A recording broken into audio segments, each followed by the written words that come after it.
So we're here at the final event before the Tour Championships in October at the beautiful Castletown at the Isle of Man. What a venue. I mean, this is spectacular, isn't it? I'm blown away, to be honest. I did not expect it to be this beautiful, this rugged, this incredible. Wherever you look around you, just absolutely mind-blowing views. But the golf course as well, it's old Tom Morris. Dr. Alistair Mackenzie was involved as well, the man behind Augusta National. This is golfing pedigree, this land. And while the views are spectacular, if you're competing, you need to be more than worried about what's going on the course, because there's a test out there. Absolutely. And you mentioned at the start there being blown away. Lovely weather we've had on day one, but looking to tomorrow, it's going to get a bit windy, isn't it? Yeah, day one, day two, we've had clear blue skies, but now we're at the end of day two.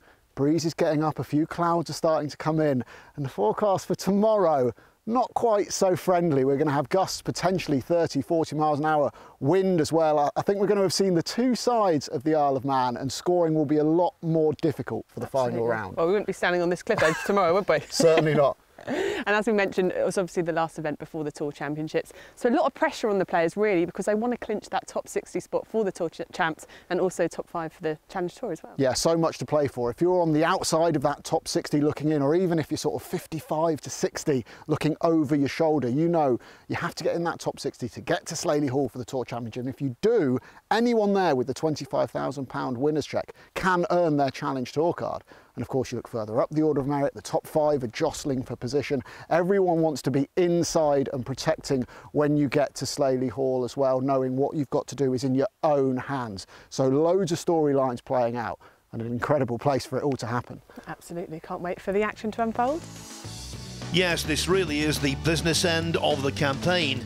And while the only double winner of 2021, Mitch Waite, is Challenge Tour bound, the other 4 promotion places are still to be decided, especially given the hefty points on offer at the season-ending Tour Championship next month. So what of the penultimate tournament? Well, in common with every single week on the EuroPro Tour, the standard at Castletown has been outstanding.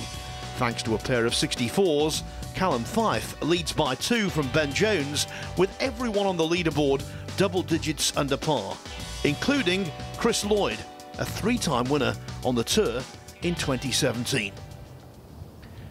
And here he is on this very short, possibly one of the shortest opening par 4s, only 253 yards this hole. But there's a lot of problems around and about.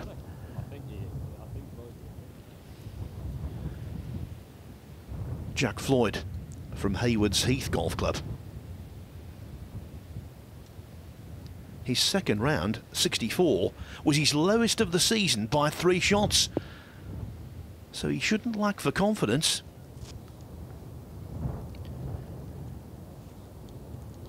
Chris Lloyd from just under the front of this green, where we saw his tee shot arrive.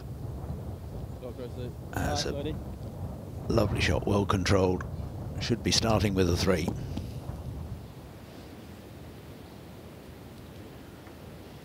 Now can Floyd convert? Yeah, well done. You better believe it.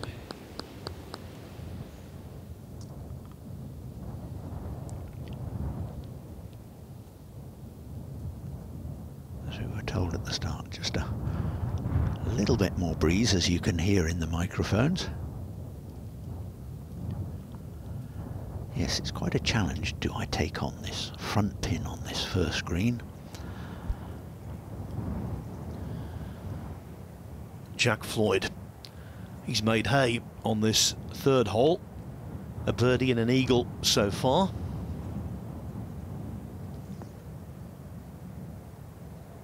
And another eagle opportunity there.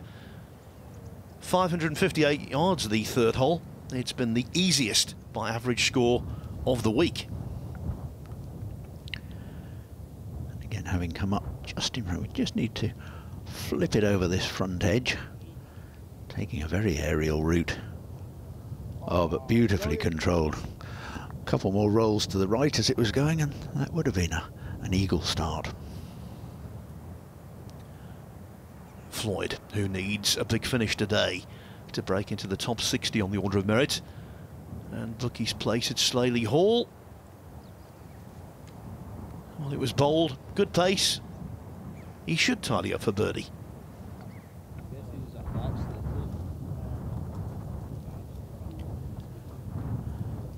Now this is Josh Grenville Wood, looking for a good finish today, as so many, to try and force his way up into the top 60. Yeah, same agenda for Floyd. So every putt matters. Solid.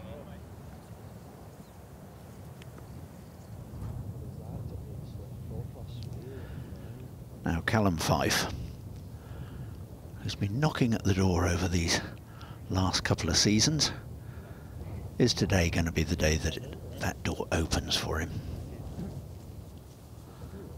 Here he comes. Well, it was on the fringe of the green for the moment, but only just a couple of yards off. Now from one Scot to another, this is Jack MacDonald, who plays his golf on a brilliant links course, not too far from Troon actually, Kilmarnock Barassi. Open Championship qualifying course that. It is an absolute gem, as is Castletown.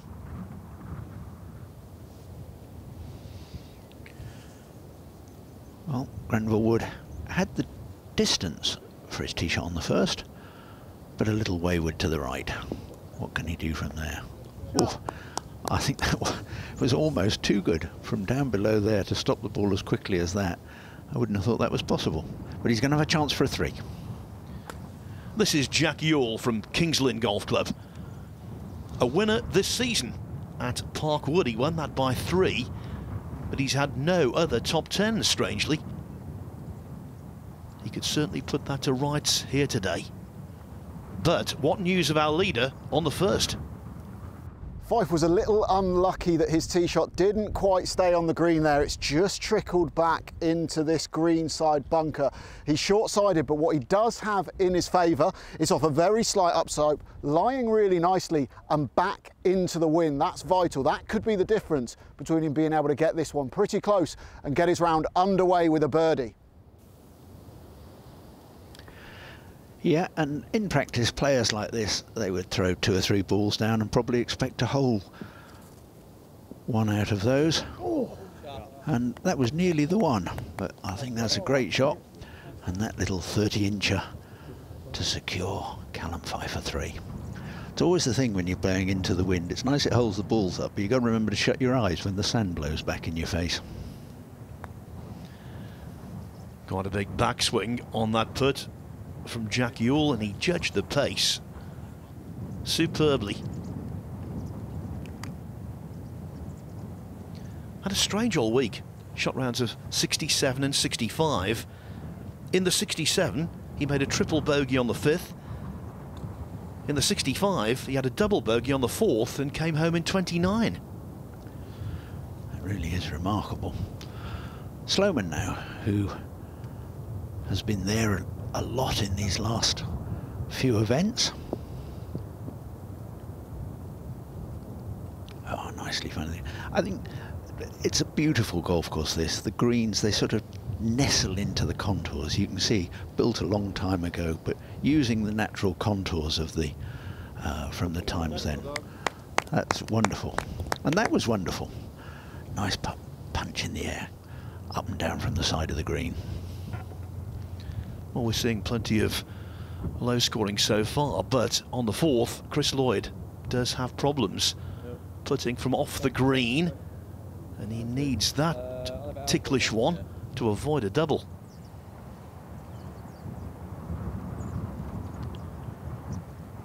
Jack MacDonald, can he get the line right? Certainly got the pace, but as you can see, he expected a little more swing.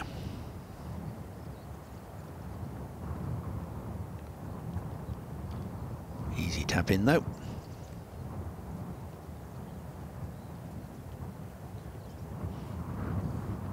The scoring so far today just a hair higher than it has been over the first 2 days, but nothing greatly consequential.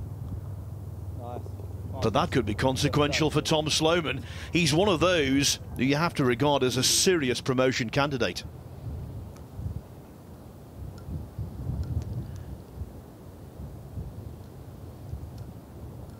Can Callum Fife tap this in? I'm sure he can. Indeed so. Nice start for the leader. When scoring's like this, it's absolutely essential to limit damage when it occurs. Oh, what a pity for Chris Lloyd.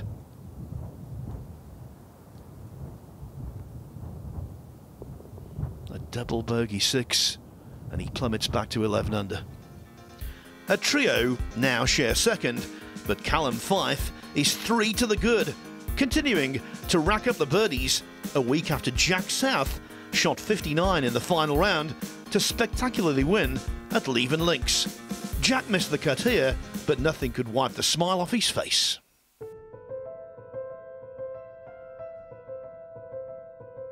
Jack South is the history man. He's delivered, he's the champion, and he's done it with the first 59 on the PGA EuroPro Tour ever.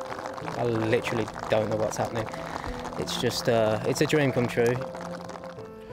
Jack, last week, the week of your golfing life, 59 to win. You've had a few days for it to sink in. How does it feel? It's just a remarkable feeling. I mean, I don't think I have grasped how big it was, whereas all the lads this week, they've been coming up to me saying congratulations and that, and I think that the more they say it, the more I'm like, wow, that was pretty cool. And you've not long found out you're going to be a dad as well. Perfect timing. Oh, perfect timing. I think it was the week before I found out it was a boy. We'd done a gender reveal where I hit a golf ball and it exploded, and that was just like, wow, I've got a little boy on the way. Now it's go time. And you say that so many times in your career, but for it to actually come into fruition is just something else. Let's go back to the round itself. At what point did that magical number 59 pop into your head? Yeah, so I went out in 27, which was 7 under, and the thoughts start creeping in, but there were 3 key tee shots on the back 9, 10, 11 and 13. I just hit iron off 10 and 11, just keep the ball in play, you know. And once I kind of accidentally birdied 11, hitting it to 4 feet, and then after that my mind was just like 59, 59, and I just tried to keep getting back into my processes and just hitting one shot at a time. Let's talk about the pressure coming up 18 as well, because you knew what was on the line. The 59, the tournament win, the potential £60,000 bonus from Cobra, the £59,000 bonus from the tour. I mean, that is truly life-changing. How do you deal with that pressure? Being in contention to win in the past, I try and keep my walking the same, everything, my routine just stays the same. I'm just putting myself on the range at my home club where I practice, and the 9-iron I hit on the last, or the 6-iron I hit into 17, I just was telling myself, you're on the range, you just hit your number, you know? And I think that's what I've done well. I just kept myself in my bubble, in my process, and just swung the club and let my subconscious take over, really. The term life-changing gets thrown around a lot in sport. This was genuinely life-changing for you, wasn't it? Tell us how this changes things.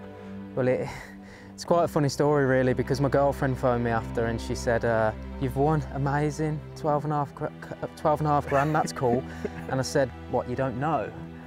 And she was crying as it was, and then when I told her about the money, that was just, wow, she was just in bits. And it's life-changing because when you've got a kid on the way and that, and you know, and you're scrimping and saving, and don't get me wrong, I've got great support from my sponsors. They've been so good to me, but that kind of money is just unrivaled, really, and it sets me up, you know. I don't have to put a time limit on my career. I can keep going now and have a weight lifted off my shoulders and just keep moving forward, really. Jack, absolutely sensational. So pleased for you. Thanks, Kit. Congratulations. Pleasure, mate.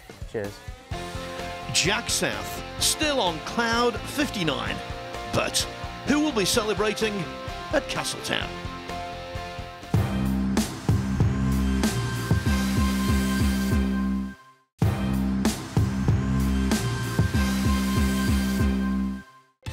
Laid out by old Tom Morris in the late 19th century, then refined by Dr. Alistair Mackenzie, these Castletown links are a source of history and pride.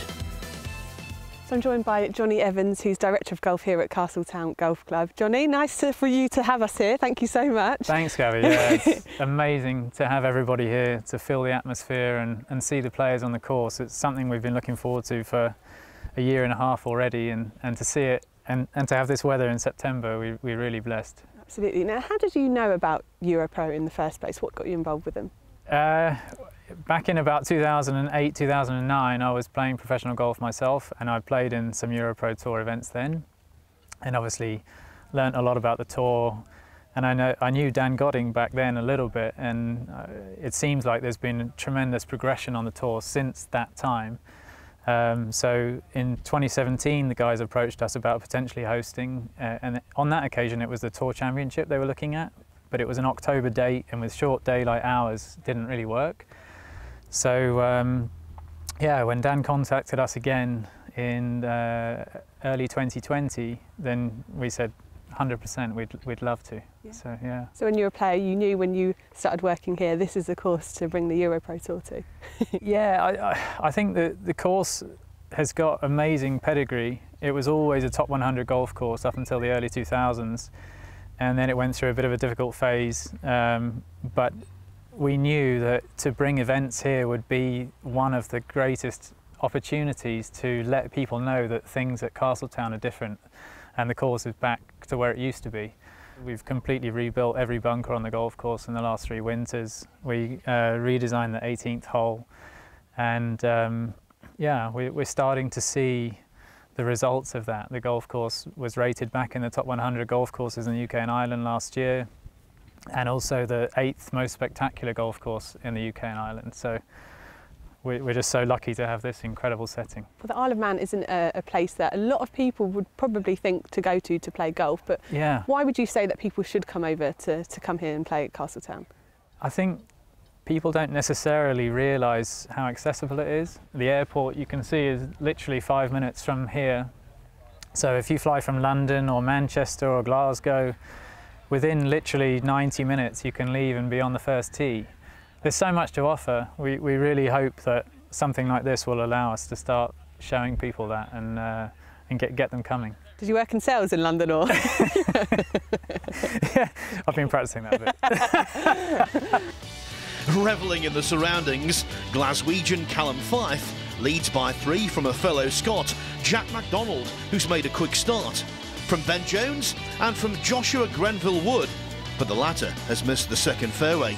Here's Kit.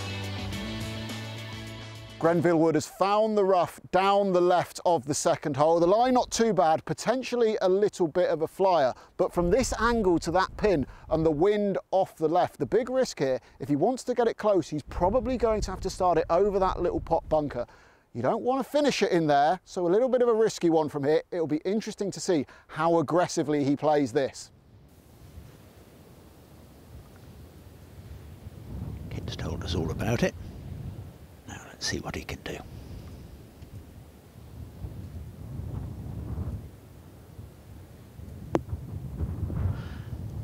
Yes, I think, as Kit told us, that he had to come in over that bunker, didn't want to go in it, and just aired on the cautious side, a bit long.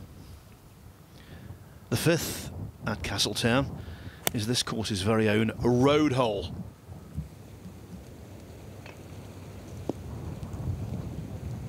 Jack Ewell finding the heart of the green. There have been 14 dreaded others on that hole this week. Others meaning triple bogey or worse. Yeah, if you don't keep it in play, you're in a lot of trouble. As we can see, favouring the putter, very smooth, beautiful greens, running down, running. How's about that? Whoa, never looked anywhere else that, Phil, did it? JGW-A-OK. Now what about Jack Ewell? A birdie on 5 is a real bonus. Rather like the road hole at St Andrews. Oh yes, judged that one brilliantly. Cheers, thank you. Great tee shot from Jones here on the par 5 third, and rolling that long par putt in on the second. Early doors, yes, but that could be massive for his momentum, because a chance to get things really going in his round now. Just 170 yards in for his second shot here on the par 5. It's downwind as well, so no way you're going to be able to stop this one quickly. There is enough room with that pin a little further back on the green though. You can land it front edge and hopefully have enough loft in your hand that you can get it to come to a stop relatively close to that hole. Great chance to give himself an eagle putt here.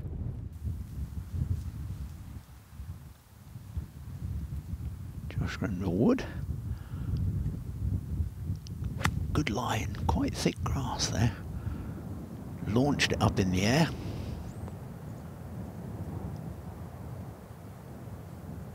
That's a very good shot, steady on.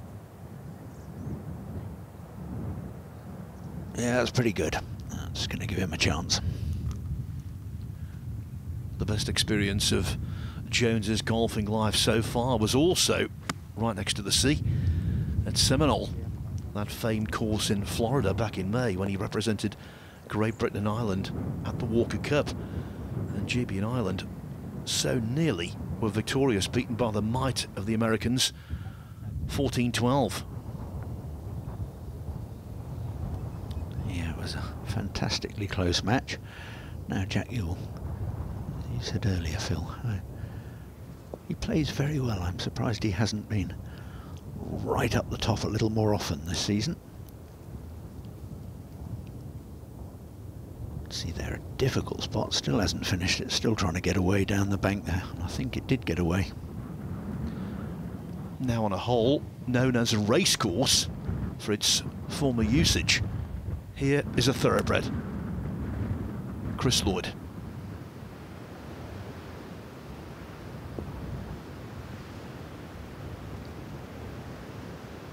.572 yards, but on into comfortably.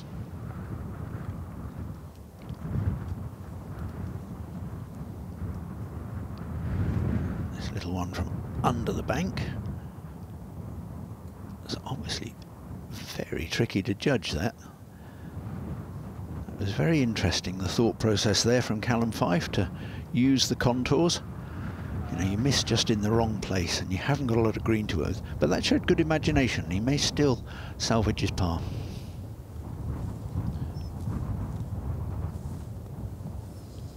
Jack Ewell, plenty of green to work with, and actually coming up a little short. Got too much reaction on the golf ball.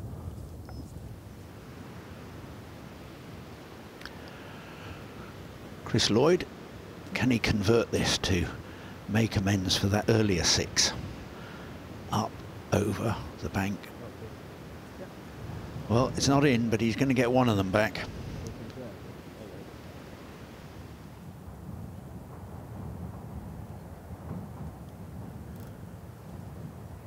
He represents the Els Club in Dubai, does Grenville-Wood. And here representing that club with distinction. Now, so important to keep momentum and to hold this putt.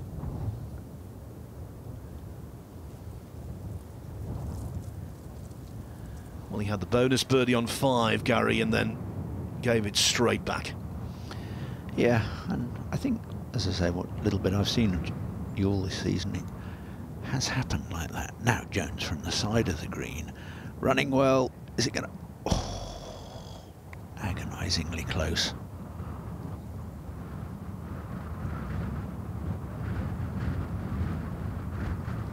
You can hear that wind, though, getting up. It definitely is at its strongest of the week.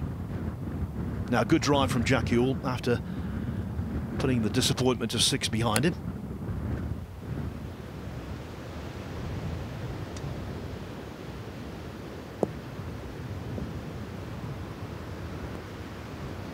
Knows all about hitting great shots.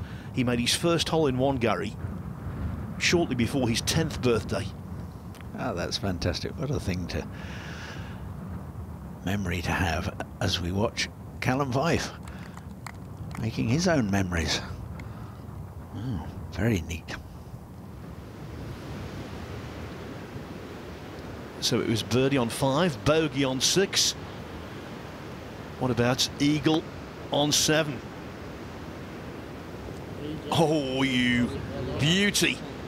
On this hole for him this week, birdie, eagle, and eagle again. Dermot McIlroy, 4th in the order of merit, is boosting his promotion hopes. 8 under through 13 holes means McIlroy has rocketed inside the top 10, albeit still 4 adrift of our leader, Fife, who's about to tackle the dangerous 5th. Yes, Castletown's very own road hole. As you can see, gentle dogleg to the right. Got to stay away from the out of bounds on the right. Keep it up the left-hand side. This bunker here isn't really going to affect players. It's just a sort of marker for them. But try and favour the left side of the fairway to get a good look at this circular green. And it's all about getting the club right and give yourself an easy chance of a 2-putt par and move on.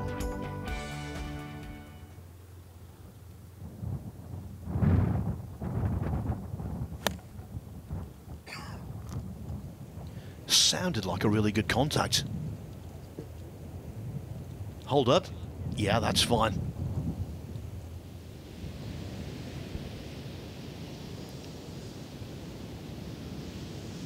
Floyd now. On the 9th.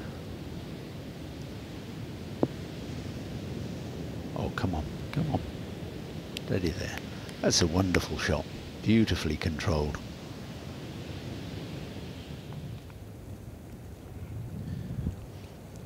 Callum Fife has led after 36 holes before this season at Camberwell Park.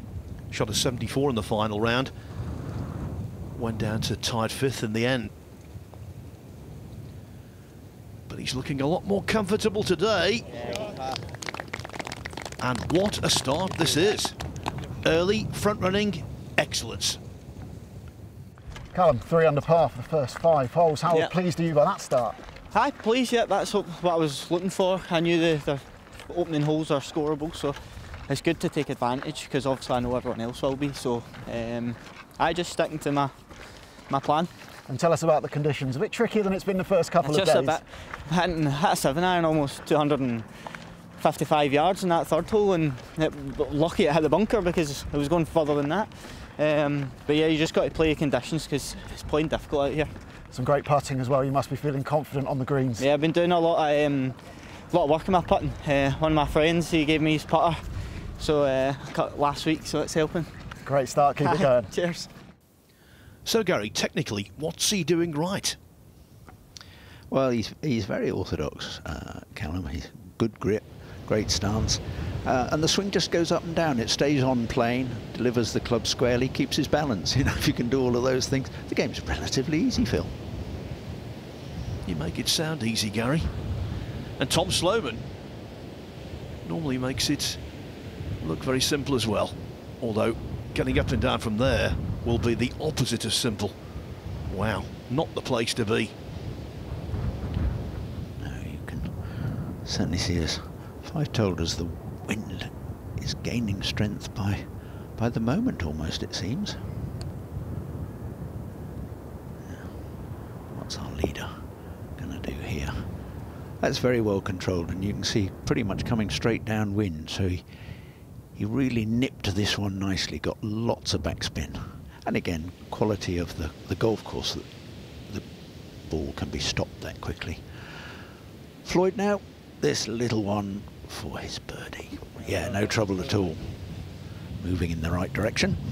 And he can go low. He shot a first round 63 at the Eurobank Open in Austria on the Challenge Tour before finishing tied 11th eventually. This one, not much movement here, just back up the hill and back into the hole. Yes, I feel that from his experience earlier in the season, Fife's getting his teeth into this one. Now this will test anyone's short game. Beautifully lofted. And to be honest, don't think he could have done much better. Just catching that slope though and drifting away. Yeah, that's one of the things. If you miss links greens, they're so humpy and ollery that it's very, very difficult to land the ball in the right spot. As we Watch our leader having to try and muscle one out of much thicker grass. But again, done a very good job and got it up there probably no more than 8 or 10 yards short of the green. You can see here a thick lie. But if you just get a nice descending blow onto the back of the ball, get that little bit steeper angle of attack, you can force them out. Yeah, and sometimes on links courses this kind of rough can look a little tougher than it actually is, although the way he swung at that agriculturally, that wasn't the best of lies.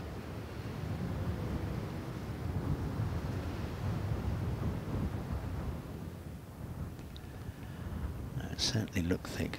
But as I say, you can see it's still enough moisture in the bottom of the grass to keep it green, but when it goes wispy, it can, as you say, Phil, look much worse than it actually is. And is this looking... Oh, I thought that was going to go in there. Looking very good for a moment.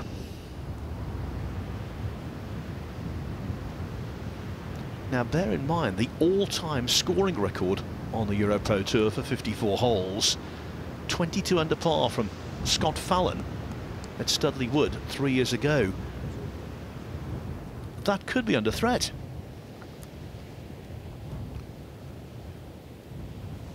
Jack Ewell on this 166-yard par 3.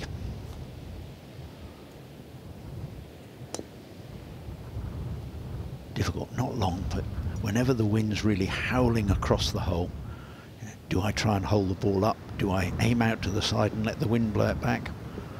Or do I just leave it in the lap of the gods? Pretty good, that one from Grenville Wood. He'll have a chance.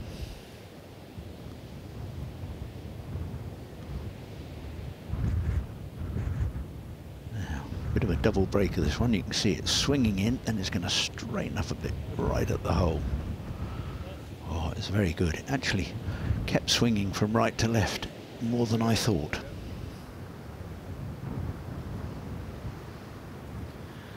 Can he keep his foot on the pedal? Runaway leader. Of course he can. Fife is going bananas.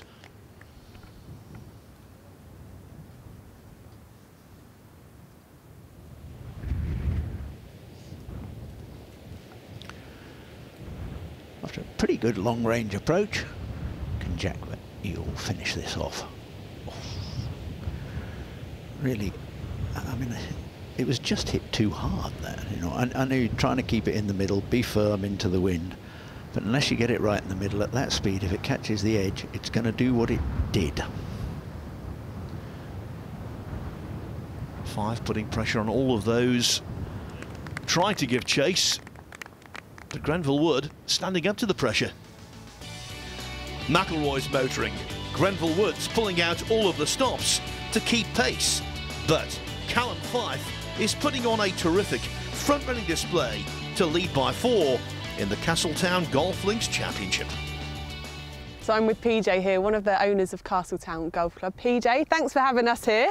You're welcome. Lovely, obviously, destination too, but how great is it to have the PGA EuroPro Tour staged here? I think it's brilliant for the Isle of Man to have all these wonderful golfers on the island, and it's a great advertisement for the golf course as well. So from 2012, how much has it changed in that time till this point?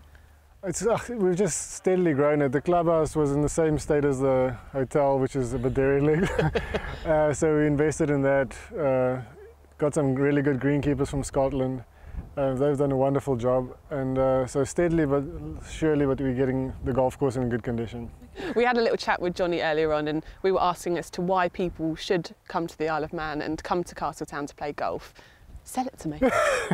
I think it's one of those undiscovered gems. It constantly rates in the top 100 courses, and I think it's a really good links experience. You've got views of the sea from every hole, and it's been designed by some of the great designers of golf courses, with Old Tom Morris, Alistair Mackenzie and Mackenzie Ross. So it's a really good experience, and the Isle of Man has got a lot to offer. There's nice food, restaurants, history. It's a really good place to come and visit.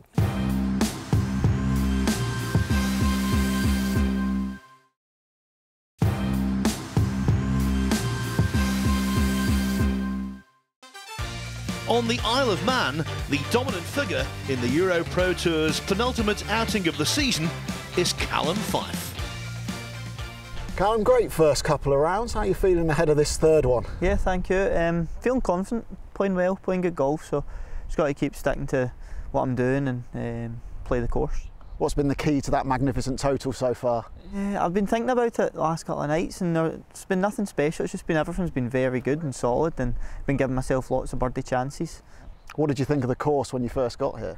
Well, it was kind of a different situation for me this week because I'm not double vaccinated, just got the one vaccinate, so vaccine, and I got my test result 7 o'clock at night, so me and Ben, who are rooming together, didn't even come see practice round, did nothing. So first round we just rocked up and just played what we've seen, so kind of learning lesson there. So it's maybe I think about it too much or whatever, I don't know, but just going to play the course. But it's beautiful, it's a lovely golf course. It's obviously worked for both of you. Yeah. Have you learned anything or changed your strategy throughout those first couple of rounds that you might do a bit different today, bearing in mind you hadn't seen it before? Not so much, obviously. I'm still trying to hit it in the same position, but it'll be different clubs off tees, different clubs into the greens. So it's going to be a wee bit different, a wee bit more difficult out there, but I'm looking forward to it. You're rooming with Ben alongside you in the final group today. What was the chat like over dinner last night? No, it was alright. We've been alright. We've been slagging each other, so it'll be good. It'll be good to play with each other. It'll probably help us. So yeah, I'm looking forward to it. And the weather forecast not as good as we've had for the first couple of days. What are your thoughts on the wind getting up and potentially some rain coming in? Yeah, I welcome that. I don't mind. I'm from Glasgow, so used to it. But I bring it on. I don't mind. How important would this win be? You've had a good season. You've been in contention a few times. Real big boost on the Order of Merit. Yeah. That's just pretty much. I was coming into here kind of knowing I needed a win to get in near the top 5 or inside the top 5. So I'm in a position to do so. So I just need to go and try and execute. What have you learned from those previous times into contention that you'll try and use today? I've been in this position a few times now and just not taking advantage. Sometimes a couple of guys played better. I don't know, I'm just going to go play my golf and see what happens, not force anything. It's worked so far this week, all the best today. Thanks very much. John Parry and Dermot McIlroy, both stationed inside the Order of Merit top 5, are going low. So too Chief Pursuer Joshua Grenville-Wood, but in control is Callum Fife, taking on a hole now known as Plateau, the first par 3 on the course. Interesting, you know, didn't have a practice round. Shot 2 64s. In 1964, Champagne Tony Lima won the Open, having never seen the old course before. Very true, Phil, and that in itself is a remarkable achievement. I remember my dad saying he just couldn't believe it was possible to just turn up. So Grenville-Wood, his tee shot on the 8th. Again, punching it forward, just trying to keep it down under the wind. That's really the key here. And oh, well, we saw it appear, so it looks as though it's on grass rather than being in sand. And Ben Jones. 3/4 swing. Yeah, nice. Well, I can't lip read, but I think he said wow there, and I fancy that's because he just couldn't believe how much the wind had taken the ball there. Now, Kit is down on the 9th. John, the 9th hole is not a particularly lengthy par 4, but as you can see from the green behind us, these bunkers here, it does get tricky, doesn't it? What's it like if you end up in one of these greenside bunkers around here? Yeah, you want to avoid the bunkers, to be honest. There's quite a lot of sand in them, so if you're trying to get any distance out of them, you've got to catch it, just nip it pretty nicely. And a fair bit of undulation we can see on the green here. From this low angle, you get a great look at it. Is this pretty typical of the greens here at Castletown, or is this one of the more humpy? Not at all. This is kind of one-off here. It runs quite severely right to left. And putting-wise, so important to be in the right quadrant, the right level as well. Otherwise, you're going to have a little bit of work left for par potentially, aren't you? Big time. This is easily a kind of chance of a 3-putt green, unfortunately, this one. So get the first one cozied up somewhere around the hole and hopefully it falls in. So that's the story of the 9th. Not a long hole off the tee, but plenty of action here around the green. Most of them relatively flat, but this one will test your stroke. The clue is in the name. The 9th is called Hog's Back.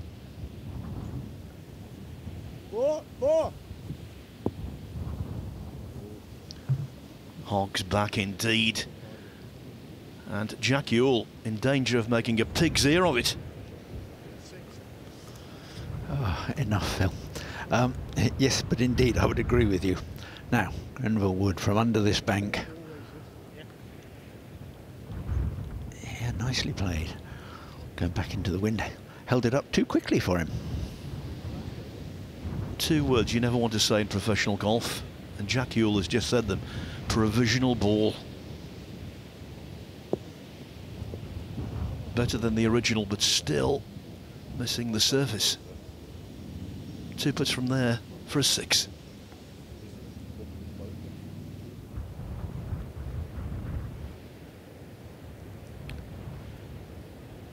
Ben Jones now. Oh dear. I think he might just go. It's in the thick grass, and he almost just sort of slid right underneath that, I think, which is very easy to do. Ball a long way above his feet, a very sort of rounded swing, and you slide the club under the ball. Terrible lie, obviously. Right now, Gary, his first round 61 seems a million miles off. Well, the good news is that Jack Ewell did find his second shot. Had to drop to here, though. And now could possibly escape with an adventurous bogey. Back to Jones's trials and tribulations. Still not on the green, and this is 5th shot.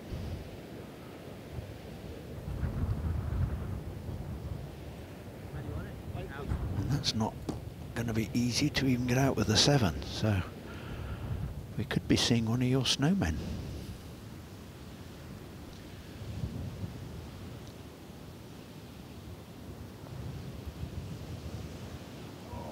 Oh, that was the definition of tentative, wasn't it? Poor second shot caused all of the issues.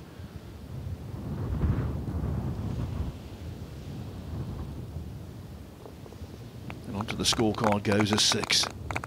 Exasperated. Our leader, who is merely faced with a birdie putt, no trials and tribulations for him. Up the step, as you can see. The step pulled him a bit. He's going to have that 30-odd incher in a moment or two.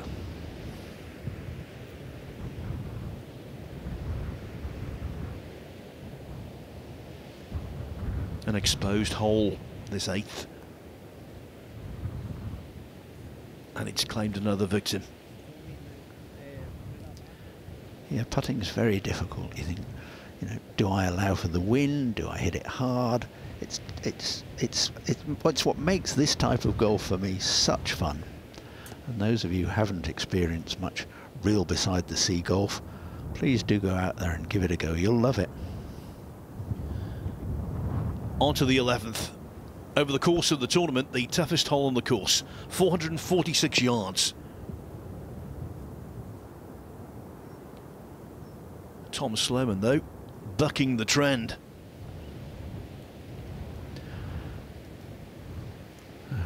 Poor Ben Jones, as you could see from the graphic. Triple bogey putt. Yes, it's the tale of woe is going to record a very sad 7 on the scorecard.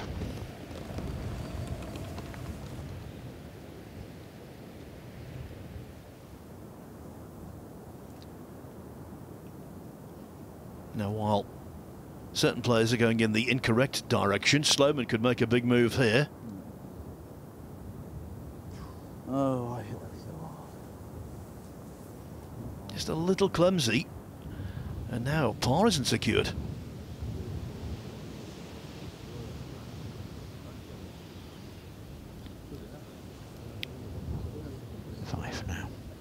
As you can see, a little bit above his feet, which you've got to be careful that that doesn't encourage him to turn the ball left, and with a combination of the wind, it has, but fingers crossed it's just held in that little hollow on the fringe. Now this would be really galling if Sloman were to miss this. Oh boy, and he has. A concentration lapse. And because of his bogey, he falls off the first page of the leaderboard. This is an interesting one for Fife. He's got a big hump just in front of him, which is going to want to throw the ball to the left early on. Then as it gets onto the putting surface and towards the hole, it's going to come back right to left. It's into the breeze as well. Two options. He can chip it, take that first hump out of play, but I think we'll see the putter here. Interested spectators wondering whether he will follow Kit's rules. It looks like that. Here it comes, running well. Oh, it's beautifully judged. That really is, because that was tricky. Parry and MacDonald are tied fourth. Grenville Wood slips back into a share of second alongside Jack Floyd. But 5 clear at the turn, and surging towards the title is Fife, a confirmed fan of Castletown, where Jez Bradley is the captain. He and the membership couldn't be more excited. The actual guys behind the scenes have been working hard for about 1 to 2 months working on the course.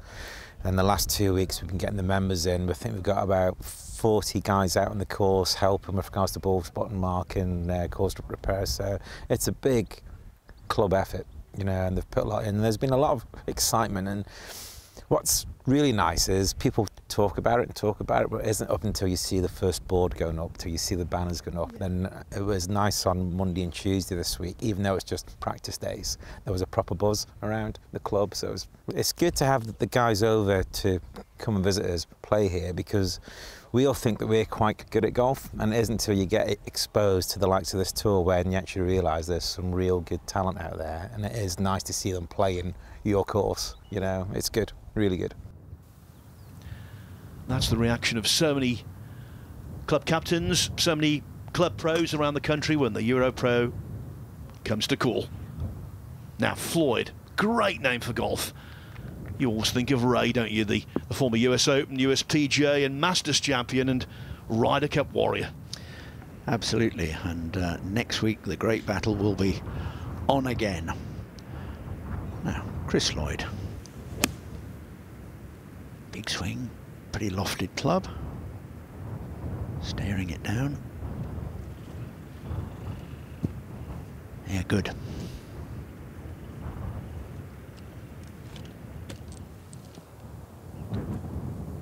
Well, not the best of tee shots on 10 from Fife, who's not made a bogey since the 18th on day 1.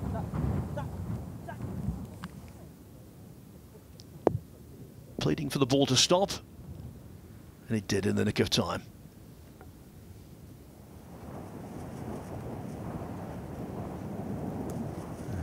Tom Sloman, who can he make amends for the earlier 3-putt on this one? It's looking good. Oh, yeah, beautifully judged. Agonisingly close.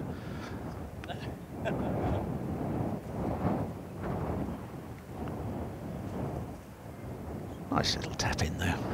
Birdies are easy from that range.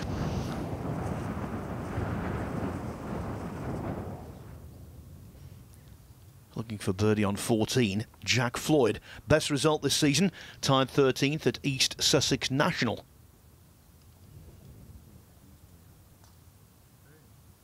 You have to believe that result is going to be blown out of the water.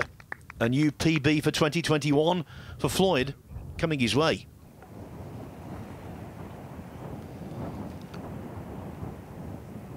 Chris Lloyd, after that very short approach on this par 5, can he convert?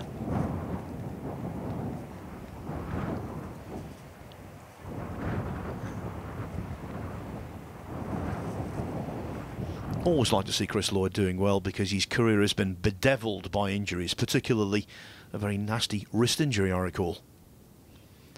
Yeah, it certainly has. That's our leader. Putting straight back up the slope. Wow, would you believe it? Again, he read it beautifully, and it took the drop. Callum Fife. Woo. Isle of Man? No, for him it's Nirvana. Relentlessly excellent. That's the golf of Callum Fife. Now 6 clear. Remember, Fife opened with a pair of 64s, and matching that score today, forcing his way into the top 10, was Dermot McIlroy. Dermot, 64 yesterday to make the cut after a not great opening round. A 64 again today. How much better was today's 64 given the conditions? Yeah, no, I played very well today. I was out in the evening yesterday. To be fair, the wind picked up the back 9 big time, but the front 9 was very gettable. But it's blowing hard today now, so it's probably gusting maybe, 25-30 mile an hour in gusts. So playing very tricky that back 9. Yeah, give us an insight into what the leaders who will be coming onto that back 9, and especially the closing few holes, how they're playing today. Yeah, well, basically the first 6 or first 7 are downwind, and then you've got 8, 9, 10, 11. 11's playing very tricky.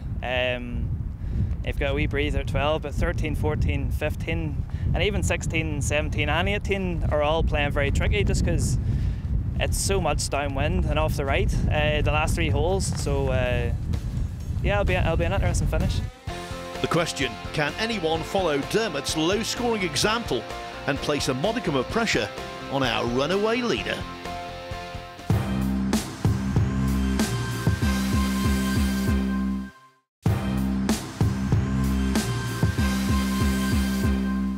I've got to say, I'm saving one of the best interviews till last. CEO of the PGA EuroPro Tour, Dan Godding. Hi. Dan, how are you doing? You brought us to a beautiful place here. I'm good. Do you like it? I love it. You brought us to a beach. It's awesome, isn't it? Yeah. So sadly, we're not in the Caribbean for you, Gabby, but we're somewhere just as good, to be fair. So the Isle of Man, Castletown. It's our last event of the season, but it's a cracker. And we've got to talk about the standard of some of the players. It's been quite a strong field in a few of the competitions, hasn't it? Yeah, I mean, the scoring this year has been unbelievable. There's been so many 60s that I've actually lost count. So, on the phone to your insurers there. So yeah, exactly, with a 59 last week. Absolutely, that's what happened. So, the scoring has been unbelievable. The players, the quality is getting better and better and better. And we're just having a great time as a tour watching these guys, use the stepping stone that we are to hone their games and just to get better, really, yeah. Well, you must be so proud of some of these guys that are competing now at top level, that have obviously competed on the PGA EuroPro Tour too. Well, you know what, it keeps going, doesn't it? I mean, we have Aaron Wright from 2015, Desert Springs, when he just lost out there to Jordan, and he's gone up and up and up. He competed a few weeks ago at the Corn Ferry. He's now gone up to the PGA Tour in the States for next year. And I mean, the level just keeps going. It's exciting. What does it say about this tour and the role it plays in obviously developing these players too? Well, we play a major role. I mean, I try to, bring it down a little bit and say we're not that important, but we are. We're a key stepping stone now for the future best players in the world.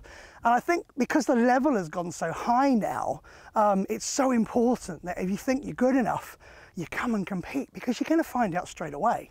It used to take 2 or 3 years to find out. Now you're going to find out within 1 or 2 events. Are you good enough to compete on the world stage? And the guys that are good enough, the guys that are in our top 60, any one of them could win a major tournament. Any one of them at all. So it's a great tour. It's a great stepping stone. We do a great job, and coming to courses like this, test these players. So yeah, it's exciting. It's really exciting times for us, yeah. Brilliant. Thanks for your time, Dan. You're welcome. Yeah, good to see you on the beach. And you. Carry on walking. Thanks, Dan, for all your continued hard work in taking the EuroPro Tour to new heights. Something in terms of its 54-hole scoring record, Callum Fife could well do today. Mind you, his next test, the 11th, has been the most difficult hole on the course this week.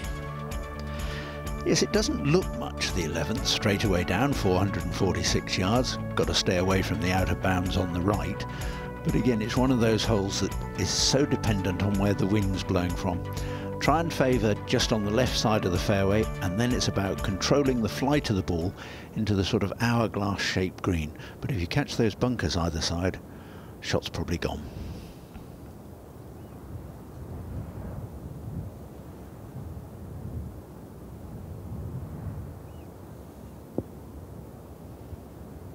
Not bad. Just about making the surface for the man who started the week 19th in the order of merit. If he wins, I reckon he'll be up to 3rd. Well, that's a big jump. Where's this tee shot going?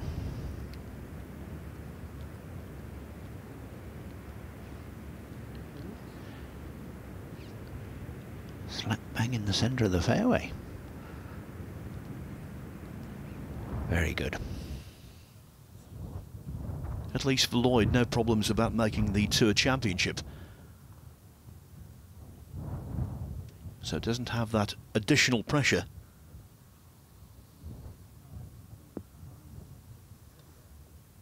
He's got a top 5 on the European Tour on his CV. At the Saint-Omer Open in northern France in 2013. And the year before that he was runner-up in a Challenge Tour event in Colombia.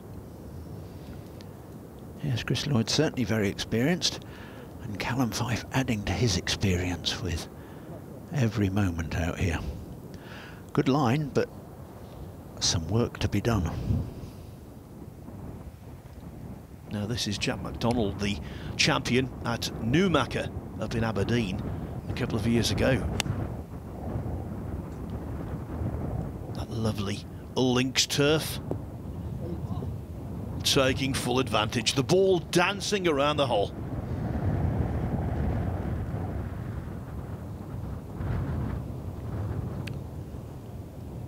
Jack Yule, not from the centre of the fairway on the 12th.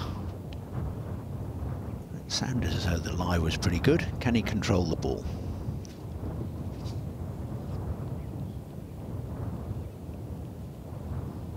As always, when you're coming out of the rough and you get some grass between ball and club face, not so easy to stop. So Callum Fife, has he read this one correctly? I think he's just got to keep it inside the hole and firm. Oh, no trouble. Never looked under any pressure. 29 holes now without a bogey, Fife.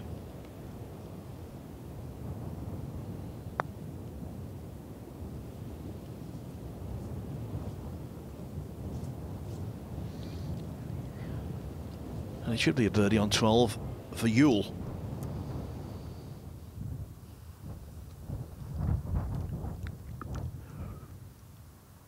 This 17 or 18 footer for Lloyd for his birdie.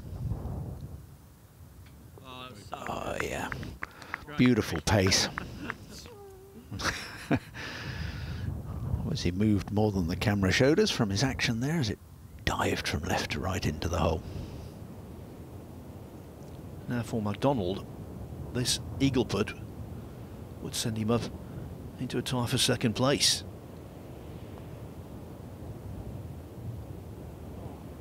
Oh, the dreaded lip out. Looked so good. Having to settle for the consolation of a birdie.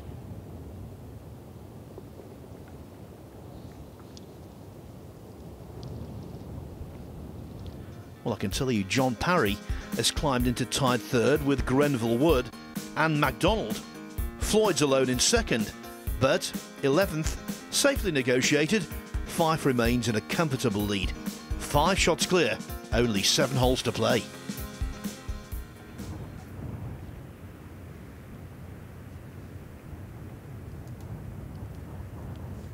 Grenville Wood. 524 yards this hole, but again with the breeze helping off the right, playing much shorter than its yardage. And this sort of dry late summer that much of the country has enjoyed has certainly had its effect on the fairways and the roll of the ball here at Castletown.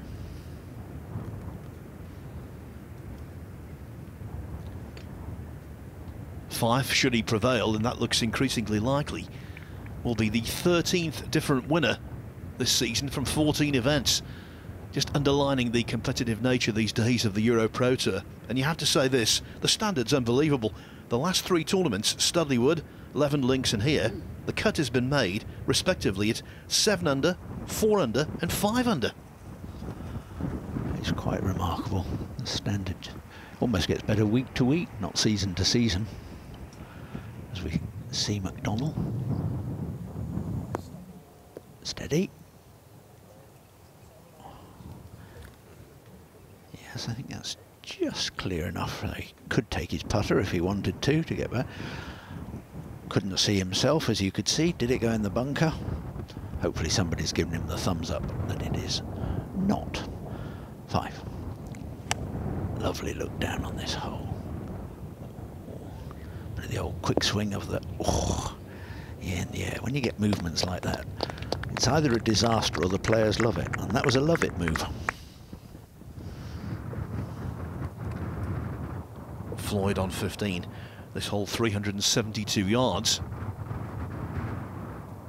Looks innocuous, but as Dermot McIlroy was telling us, with the wind direction, you have to be really careful. And there, Floyd used the wind very much to his advantage. Cracking shot.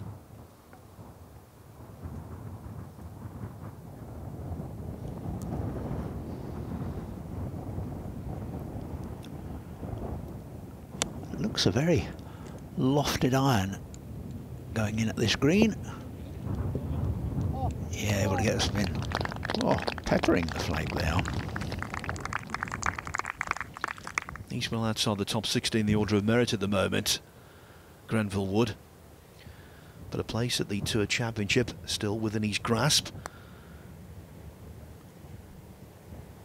as it is for MacDonald.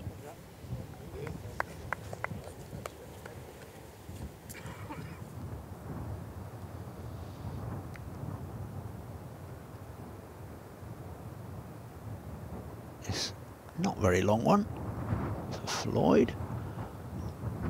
Started on the wrong side of the hole and it slid further away. Not to be for a birdie.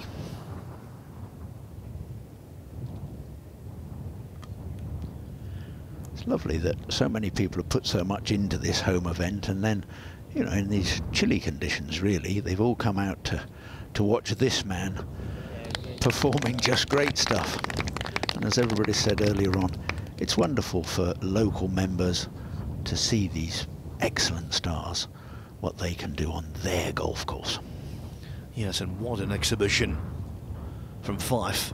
The eagle takes him to 24 under par. And Grenville Wood loving that as well. The Tour's all-time scoring record is now firmly in Fife's sights. And so is the silverware.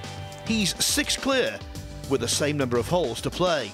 And for others like John Parry, also seeking promotion, there's still plenty up for grabs. Parry's tee shot on 16 has just crept through to the back apron of the green, and it's going to be a slow putt, slightly uphill, back into the breeze off the left as well. He's got to be careful though. If you give this too much of a bash, there's a little tier just past the hole which will take the ball further and further away. One advantage though, his playing partner just outside him, so he'll get a really good read by seeing what that does. Parry won at Camberwell Park when Callum Fife, the 36-hole leader, faded under the heat of the final day. He's not fading today, doing just the opposite. Oh, but that's a mistake into that tiny pot bunker. Yes, caught a bit by the wind. Only 133 yards this hole, but we'll see something different from him. Now, John Parry, this is what I love about this tour, is that you've got somebody like Parry with enormous experience and almost rookies, and they're able to trade off each other, see how they're going, as we see John Parry running that up there very close. I love it, love it. Yeah, Parry, a European Tour and Challenge Tour winner in the past. Here's Grenville Wood on the 13th at 133 yards, the shortest hole on the course. Now from one par 3 to another. John, the 16th, final par 3 on the course, 193 yards on the card. What sort of club are you hitting in here? Well, today it's straight down wind, so it was a 9-iron today. The green kind of runs front to back, left to right, so anything left of the pin, kind of let it scamper up towards it. And just the one bunker front right, staying away from that at all costs, I presume? Yeah, you definitely don't want to be in that. Where is the miss if you are going to not find the putting surface here? I think left. If you hit it left, it's going to get a chance to kick kind of left to right back onto the green. We might see a bit more wind in the final round as well. If that's the case, would you be looking to flight it down a bit here? Yes, but again, the ball's just going to keep shooting on with the downwind, so hopefully it's a back pin. There you go. Not much to aim for. Hoping for a back pin on the final round on Friday. If not, we could see some action here. Well, Gary, it looks like John Henry has almost got his wish. Yeah, and we had a little look earlier on. It looks a very central pin, so there's definitely enough room to land this sort of front left, as John was telling us, and get it to ease its way into the middle of the green.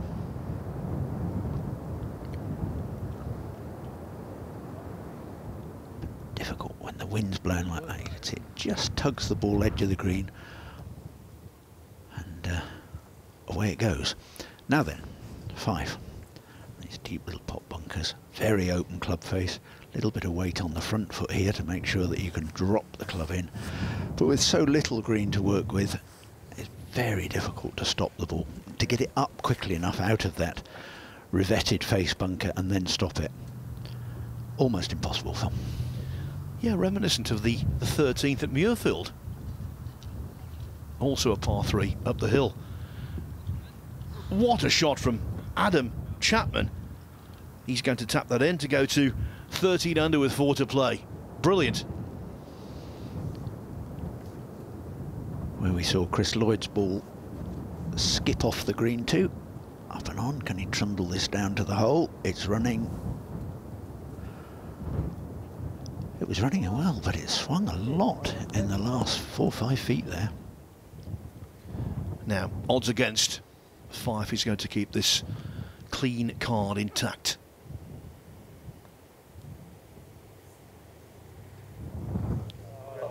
Oh, but he does it anyway. Right into the centre of the hole. It is chilly out there, but his putter is smoking hot. Absolutely fabulous he's been on the greens today. Well, every department's been great all week. Which is not what can be said for Chris Lloyd, who's had 1 or 2 slip past. Now Grenville Wood to consolidate in second place and to move within 5.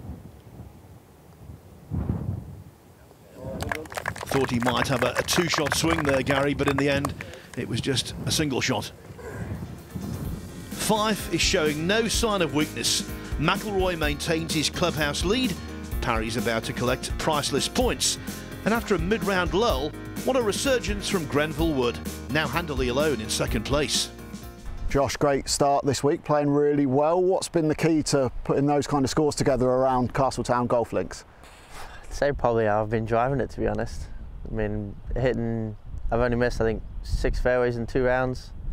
And I mean, I've not hit it the shortest either, so I've been hitting a lot of wedges into the greens, and par 5s have played pretty short for me, so that's definitely helped a lot.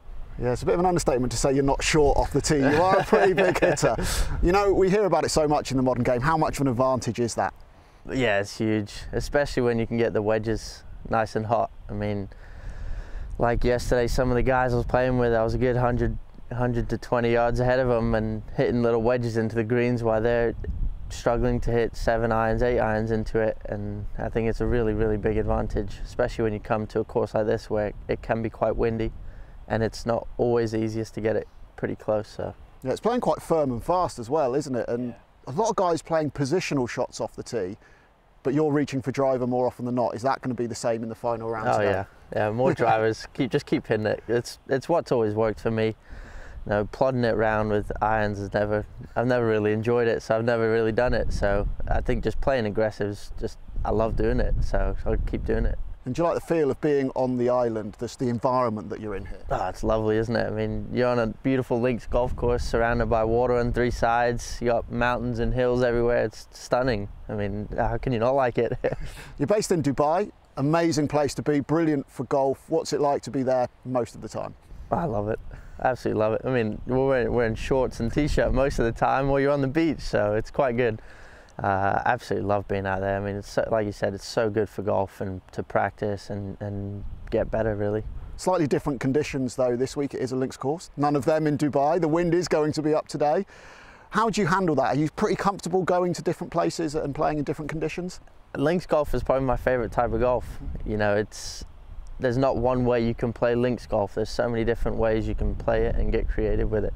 Brilliant. You've got a couple of starts recently as well on the Challenge Tour and on the European Tour. How were those experiences? Yeah, great fun, great fun. It was just a shame about the timing. I just come back from injury on those, so didn't have much time to prep for them. But I mean, I love playing out there and just sort of taking in the atmosphere and playing with guys that are better than you. I think you learn a lot from them. Outside the top 60 coming in, final regular event. How much would it mean to you to force your way in when you need to and get into the Tour Championship? Yeah, it'd be awesome. It'd be awesome. I knew into this week I probably need to finish top 3, so we're in the right position for now and we'll see how it is at the end of the day. Grenville Wood heading for Slaley Hall and the Tour Championship. Fife closing in on victory at Castletown.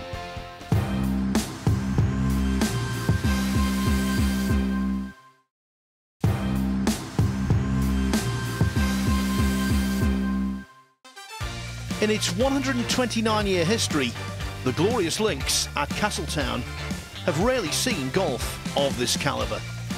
Leading the birdie charge and the event is an in-the-zone Scot, Callum Fife, 5 clear of Joshua Grenville Wood, 5 holes to play. And there are tons of subplots, not least John Parry's quest for maximum earnings to bolster his promotion push. Parry has about 25 feet for his birdie here on the 17th. It's gently going from right to left. Again, like the previous hole, it's back into the wind. He came close on that occasion from distance. Can he go a little bit better and find what could be a massive birdie come the end of this tournament and the end of the season? Joshua Grenville Wood's best ever showing on the EuroPro Tour, tied 9th at Portal in 2019. His best result this season, tied 15th at Clevedon. So Gary, he's going to improve on that. No ifs, buts or maybes. Absolutely none. He's going to force himself into the Tour Championship. Now John Parry. Can he make this birdie that we've heard all about?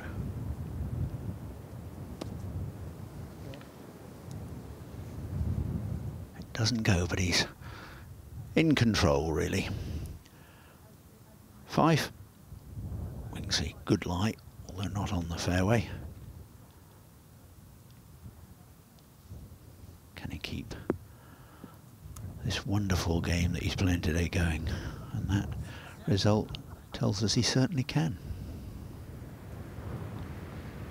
For Jack Floyd, every shot counts. Trying to make the Tour Championship. The birdie here would be invaluable. I reckon right now, and it's hard to make these calculations, but right now he's just on the outside looking in. I think you're right, Phil. Donald's shot soaring up into the air, beautifully followed by our cameraman, and just landed it into that little reach, so as you could see it stopped dead. Floyd has to make this birdie the last, and then hope.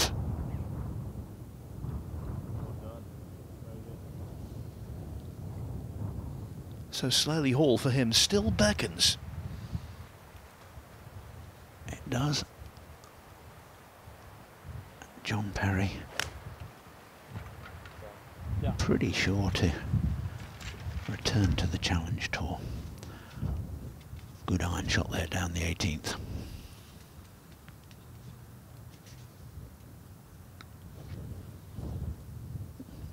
Putter from a long way away, but it's severely downhill. But the 2 or 3 hops that it took right at the start did its best to rob it of enough distance, but not bad. We knew that MacDonald was running into form with what he did at Leven Links, closing 2 rounds of 66 and 65.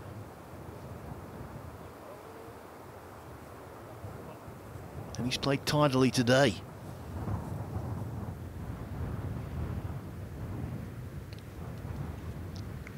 Chris Lloyd on the penultimate hole.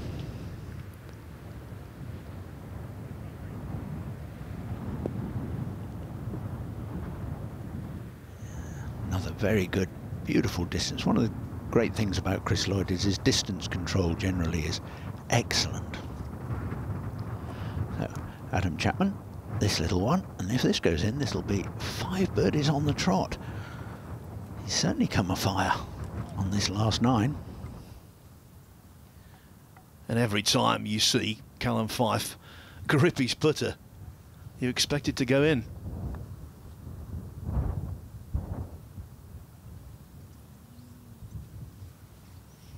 It will be just a par. Now, up on 18, here's Kit.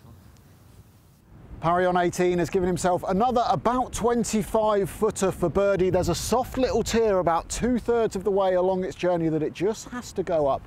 Slightest hint of right to left once it gets up on that top tier. Unlike his last couple of putts though, which were into the wind, this one is downwind, so we'll have to make that adjustment. But like the 2 previous holes, an outside chance for birdie here.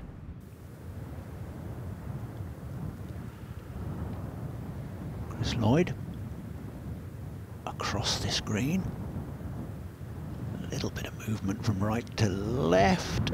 Oh, just didn't quite have the speed to hold the line that he'd got. What a season it's been for John Parry. We've talked about his success at Camberwell Park. 4 other top 10s in addition.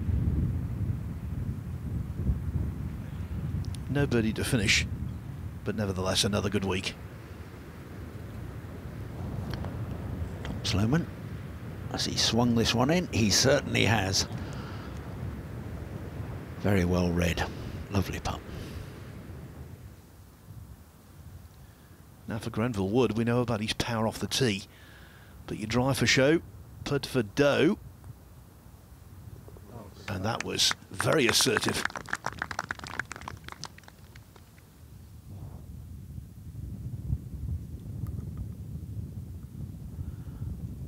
Pretty sure this one will be a formality from Parry. It is. Just the one blemish there in the back 9, but a really, really good front 9 out in 32, back in 33, 65 for 15 under. Now, a while ago, I'd given Callum Fife this putt, but maybe that's a little premature. No issue whatsoever. 5 in front, 4 to play. The engraver might well be tempted to start work. Callum Fife has one hand and several fingers on the trophy, with Grenville Wood poised for a career best result. As for the new clubhouse leader, that's John Parry. Second in the order of merit, an enviable position, but we know every pound counts. How much was that on your mind coming into this week? Yeah, I've actually been a bit disappointed with my golf the last sort of 3 or 4 tournaments. So it was actually just more for that sake, just playing well was the big thing. And obviously, if I can have a good finish as well, it really helps. We've just seen Callum Fife's just made an eagle to get to 24 under par, I think he is out there. How impressive is that? Yeah, that is ridiculous.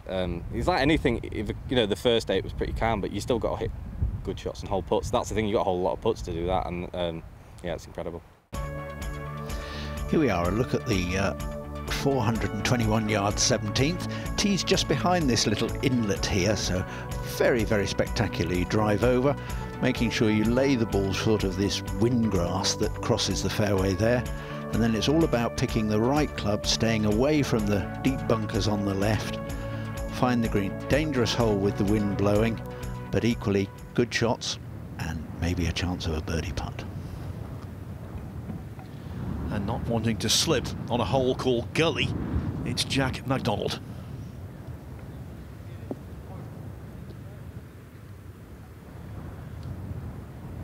That, from where he was, is top-notch.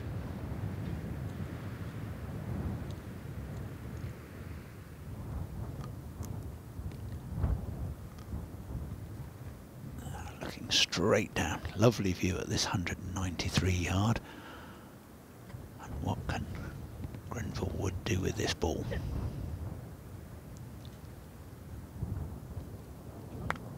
Beautiful shot. You can just see it there, soaring towards the pin. Callum Fife, former Scottish boys champion, who this week has been in a league of his own.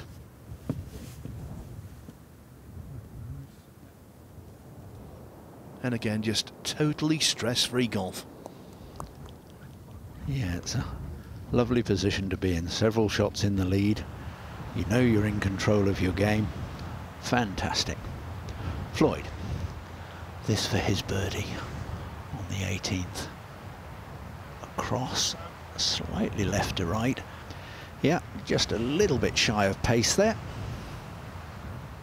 Holding on to second place would be huge for Grenville Wood. It would get him inside the top 60, 2 Tour Championships, and boost him right up that order of merit. Here on the 16th, he's got about 16 feet for his birdie. He's got to be careful though, it gets really quick around the hole and there's quite a bit of break from right to left as well. Yeah, I reckon, Kit, if Grenville Wood hangs on to second place alone, he will climb 66 places on the order of merit from his current 93rd position. But I'll tell you what, he's not lagging, is he?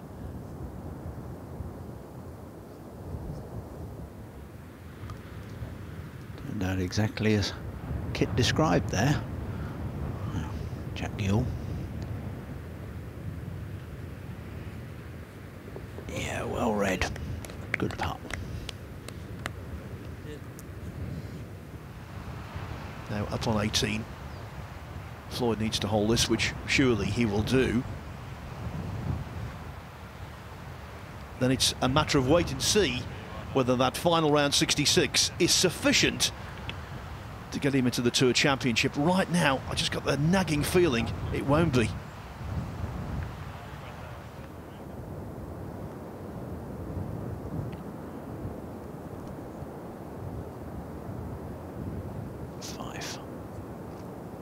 Is this hot putter still hot?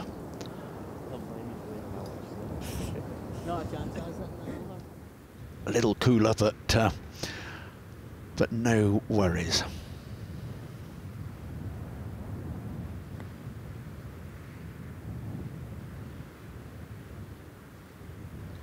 Good putt, misread from MacDonald.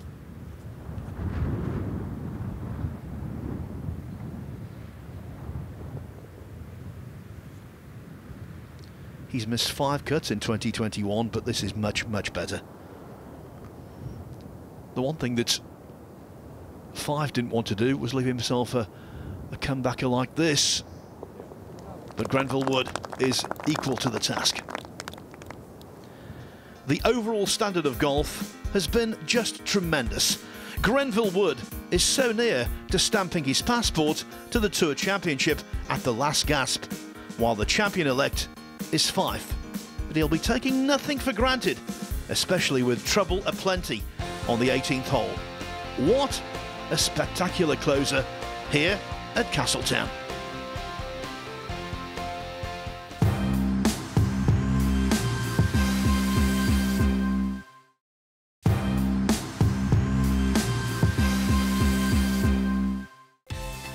Welcome back to the Isle of Man and to the Castletown Golf Links Championship, where Callum Fife is 5 clear in his quest for a maiden EuroPro Tour victory and the Tour's all-time 54-hole scoring record. As for Tom Sloman, just outside the promotion spots on the order of merit, a birdie on the 18th could prove priceless when the season's final putt is sunk.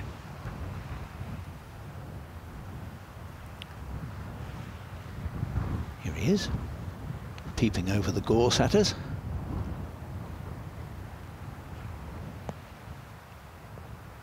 Steady. Oh, yeah, it's a shame. If that had stopped, I think that birdie might just have been there, but now it's a very awkward chip back up. Callum Fife will be returning home across the Irish Sea. And now on 17, he's playing his tee shot across the Irish Sea. A small sliver of it anyway. Well, Kit's down there. I'm sure he will confirm in a moment or two. But that looks to be in position A.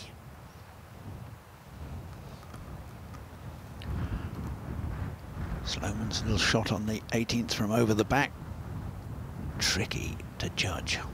He's judged it very well. Just another of the wonderful shots we've seen this season. Callum Fife could not have walked out here and placed this ball any better on the 17th fairway. He's over on the left-hand side, opens up that pin, which is tucked in the back right-hand corner, just 4 paces in from the right-hand side. 155 yards is the number. It's downwind though, so he'll have to land it short, put this in the middle of the green though, and the job is very nearly done. Links Golf agrees with Callum Fife. His best result of the season until now, tied second at Marvellous Montrose.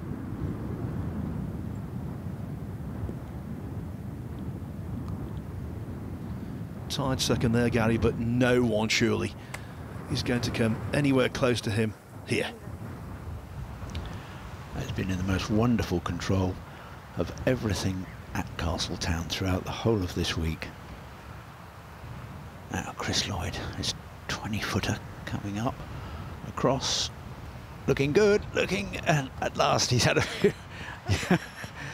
There it is. A couple of blemishes, played very well, probably played better than a 68 if that doesn't sound too odd. 15 under. Now Grenville Wood still has work to do, although he's hit another immense tee shot down here on 17.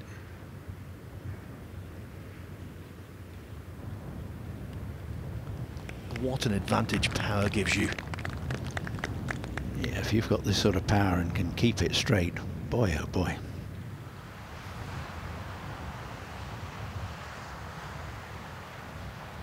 Touch though is equally significant, and that was a really nice touch on the last from Tom Sloman to get up and down and to shoot 69. The man of the moment.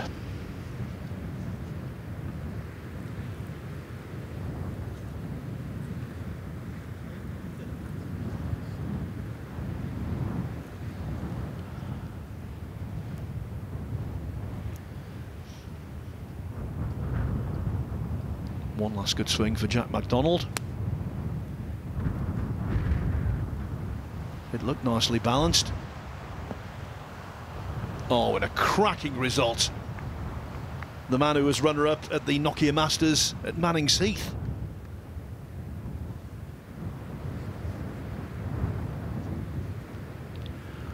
After that very, very short approach, can Grenville Wood hold this?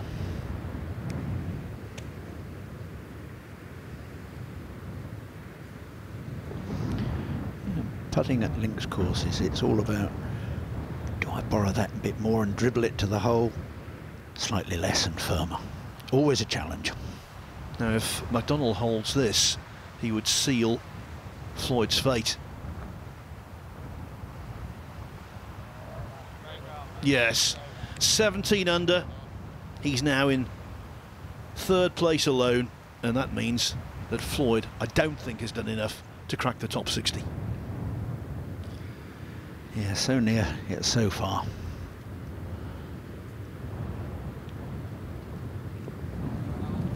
No nears or fars to worry about for Fife. Another par tucked safely under his belt.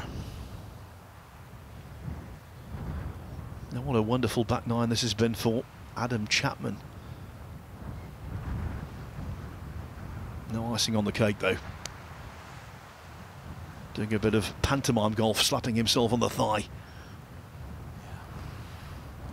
Very close. Slap of my thigh was the thing. And what a back nine. Started with a drop shot and then all those birdies for a 31.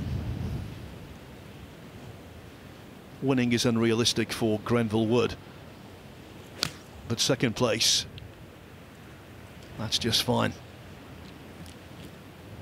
A wonderful achievement, actually, given that he had to finish very high in this tournament to make the Tour Championship. Although he's a little askew there, Gary. Yeah, that one went down, just missed the bunker, hopped over a little ridge down there, but I think he's down in the clear, just the other side of the ridge. As we watch Fife. Seems quite happy with that, turned away quickly.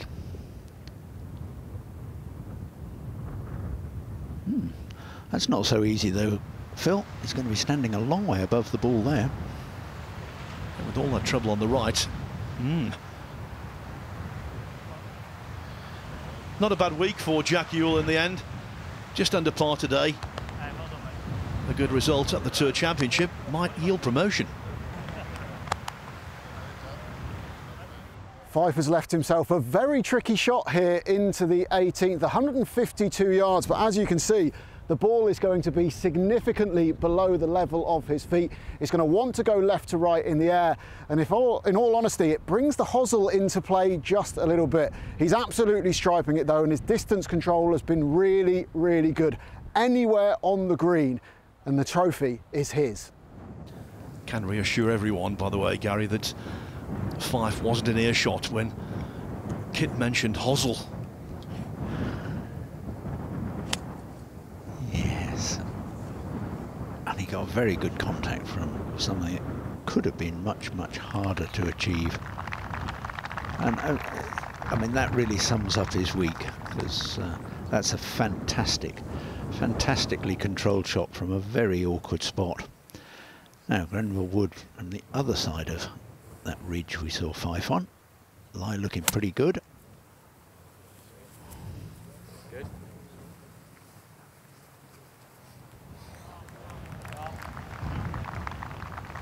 These boys can play. And now he will be going to Slowly Hall. Guaranteed. The standard this season on the EuroPro Tour, Gary, has been right up there, but I think for me this has been the pick of the bunch. It has. It's been a wonderful event in a great location, and I just love it when these guys play these courses and show their skill. And Grenville Wood finishing out with his birdie. There you could see, great 65 to elevate himself up into that top 60, 20 under par. Most weeks that would be easily good enough to be winning. Yeah, when you're in the final group and you shoot 65, you fancy capturing the title. But Fife has gone even better. Oh, just short of the hole. But at least for lovers of symmetry, that means Callum Fife is successful with a trio of 64s. Scintillating golf.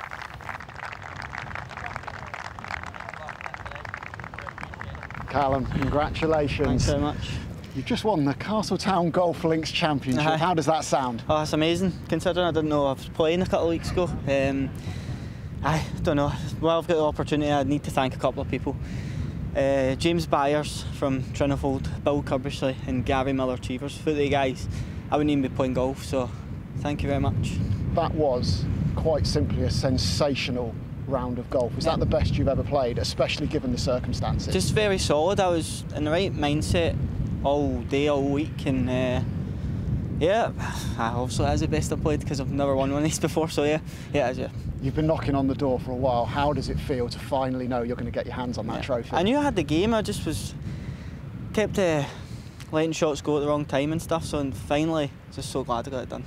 And that money, what does it mean for you as well? Because 2 young kids back at home as well. It means everything. Aye. Very much. Scott Fallon's 22 under par total at Studley Wood in 2018 has officially been removed from the record books.